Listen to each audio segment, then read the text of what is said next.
اعوذ باللہ من الشیطان الرجیم بسم اللہ الرحمن الرحیم۔ السلام علیکم ناظرین، جادو کیا ہے اور جادو کی تاریخ کتنی پرانی ہے؟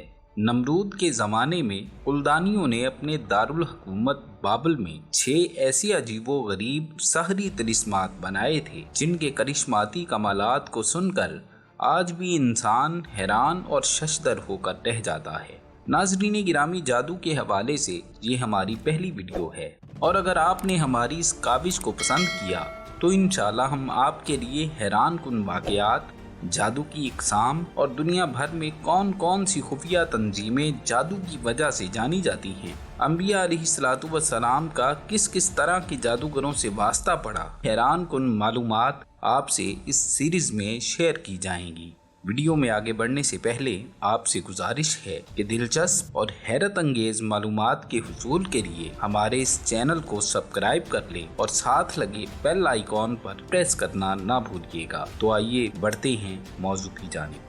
ناظرین گرامی، جادو بذات خود کوئی چیز نہیں ہے، بلکہ شیطانی جنات کی مداخلت کو ہی جادو کہا جاتا ہے۔ جیسے ہمیں جنات نظر نہیں آتے، ایسے ہی جنات کے کام بھی ہم سے پوشیدہ ہیں۔ چنانچہ اگر جادوگر شیطان کے بتائے ہوئے کلمات جنتر منتر پڑھتا یا لکھتا ہے تو شیطان کے چیلے جنات جادوگر کا کچھ کام کر دیتے ہیں۔ چونکہ یہ کام شیطانی جنات کرتے ہیں اور جنات ہم سے پوشیدہ ہیں، لہٰذا وقوع پذیر ہونے والی بات کا سبب بھی ہم سے پوشیدہ ہوتا ہے اور ہم اسے جادو سے تعبیر کرتے ہیں۔ ناظرین گرامی، تاریخ میں جادو کا تذکرہ حضرت ابراہیم علیہ السلام کے دور میں بھی ملتا ہے۔ یہ دور حضرت موسیٰ علیہ السلام اور حضرت سلیمان علیہ السلام سے سینکڑوں سال پہلے کا دور ہے۔ حیرت انگیز طور پر ہم دیکھتے ہیں کہ حضرت ابراہیم علیہ السلام کا دور جادو کا نہایت ہی اعلیٰ اور ترقی یافتہ دور شمار ہوتا ہے۔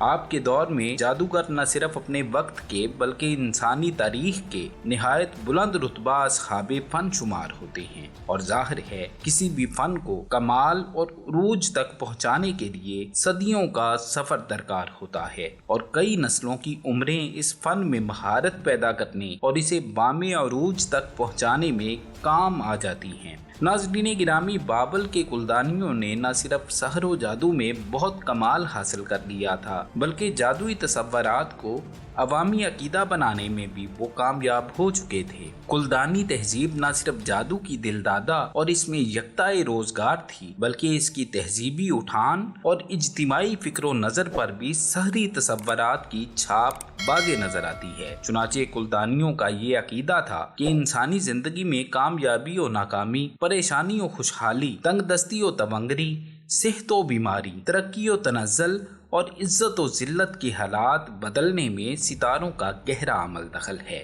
ستاروں کا عروج و زوال ان کی زندگی میں وسعت و فراوانی لاتا ہے، اور ستارے انسانی زندگی پر اثرات چھوڑتے ہیں، جس کے نتیجے میں ذلت و مسکنت، مصائب و خوشحالی آتی ہے۔ چنانچہ ماہرین علم نجوم اور عملیات کرنے والے عاملین کا آج بھی یہی اعتقاد ہے۔ ناظرین گرامی، کلدانی اسی اعتقاد کی وجہ سے سیاروں کی نہ صرف پوجا اور پرستش کرتے تھے، انہیں دیوتا اور مشکل کشا بھی مانتے تھے، بلکہ ان سیاروں سے فوائد و فوائد سمیٹنے اور ان کے غضب اور نحوست سے بچنے کے لیے اپنے پہناوے میں مختلف رنگوں کا انتخاب کرتے، ان سیاروں کی عبادت و پرستش کے لیے مخصوص ساعات کا انتخاب کرتے، اور ان کی خوشنودی حاصل کرنے کے لیے الگ الگ قسم کی بخور جلایا کرتے تھے۔ ان کے نزدیک ساعت نحس وغیرہ بھی ہوتی تھی۔ ناظرین گرامی، سحری فکر و نظر اور عقیدہ و ایمان میں سیاروں کی عظمت و ہیبت اور ان کی عبادت و پرستش کے ساتھ ساتھ اس دور کے اہل بابل فن جادوگری میں اس درجہ کمال اور عروج پر پہنچے ہوئے تھے کہ اس کی نظیر بعد کے ادوار میں بھی خال خال ہی نظر آتی ہے۔